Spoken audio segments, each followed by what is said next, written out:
அனைவருக்கும் வணக்கம். இன்னைக்கு ஒரு சின்ன பதிவோடு உங்களை சந்திக்க வருகிறேன். அதாவது கோபாலசாமி துரைசாமி துரைசாமிங்கிறது அவருடைய பெயர்.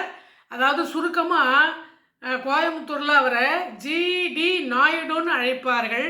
மிகப்பெரிய செல்வந்தரும் கிடையாது, மிகப்பெரிய படிப்பாளியும் கிடையாது. படிப்பும் கம்மி, வருமானமும் கம்மி, எளிய குடும்பத்தில் பிறந்து தன்னுடைய ஆர்வத்தின் மிகுதியால் உழைப்பால் உயர்ந்து இந்திய நாட்டின் விவசாய துறைகளில் எண்ணற்ற ஆராய்ச்சிகளையும் தொழில்துறையில் எண்ணற்ற சாதனைகளையும் புரிந்தவர். இவருடைய திறமையை பார்த்து ஸ்டேட்ஸ் துறை அப்படிங்கிற ஒரு பஸ் கம்பெனிக்கு நிறுவனர் அவர் வேலை கொடுத்துருந்தாரு.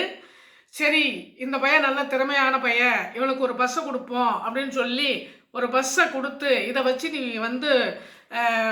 தொழில் ஆரம்பி, உனக்கு கிடைக்கிற வருமானத்தில் கொஞ்சம் கொஞ்சம் கொடு, எப்பொழுது அதிகமாக கிடைக்கிறதோ அப்பொழுது முழுமையாக இந்த பஸ்ஸுக்குரிய தொகையை கொடுத்து விடுன்னு சொல்லி ஒரு நல்ல மனுஷன்.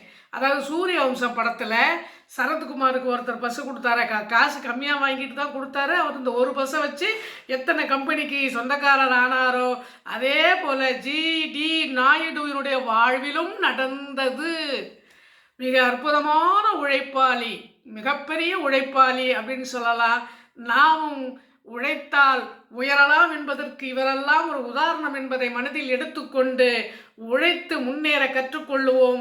வீடியோ பிடித்திருந்தால் லைக் பண்ணுங்கள், ஷேர் பண்ணுங்கள். மீண்டும் சந்திப்போம்.